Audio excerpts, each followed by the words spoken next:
రాష్ట్రంలోని టీడీపీ కూటమి ప్రభుత్వం ఈ నెల 15వ తారీఖు నుంచి మహిళల కోసం స్త్రీ శక్తి పథకానికి అనూహ్య స్పందన లభిస్తుంది.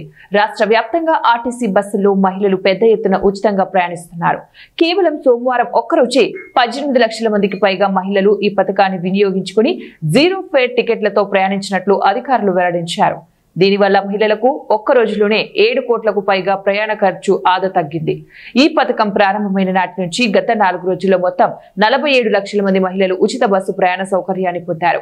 తద్వారా వారికి సుమారు 19 కోట్ల మేర ఆర్థిక లబ్ధి చేకూరినట్లు అంచనా వేశారు. స్త్రీ శక్తి పథకం అమలు తీరు, మహిళల నుంచి వస్తున్న స్పందనపై ముఖ్యమంత్రి నారా చంద్రబాబు నాయుడు సోమవారం నాడు సచివాలయంలో ఆర్టీసీ ఉన్నతాధికారులతో సమీక్ష సమావేశం నిర్వహించారు. ఈ సందర్భంగా ముఖ్యమంత్రి పలు కీలక నిర్ణయాలు తీసుకున్నారు. ప్రయాణ సమయంలో మహిళల గుర్తింపు కోసం ఆధార్ కార్డు జిరాక్స్ పాటు మొబైల్లోని డిజిటల్ లాకర్లో ఉన్న సాఫ్ట్ కాపీని చూపినా అనుమతించాలని అధికారులను ఆదేశించారు. అంతేకాకుండా ఇప్పటి వరకు మినహాయింపు ఉన్న ఘాట్ రోడ్ల సర్వీసుల్లో కూడా స్త్రీ శక్తి పథకాన్ని వర్తింపచేయడానికి సీఎం ఆమోదం తెలిపారు. ఈ మేరకు వెంటనే చర్యలు చేపట్టాలని సూచించారు.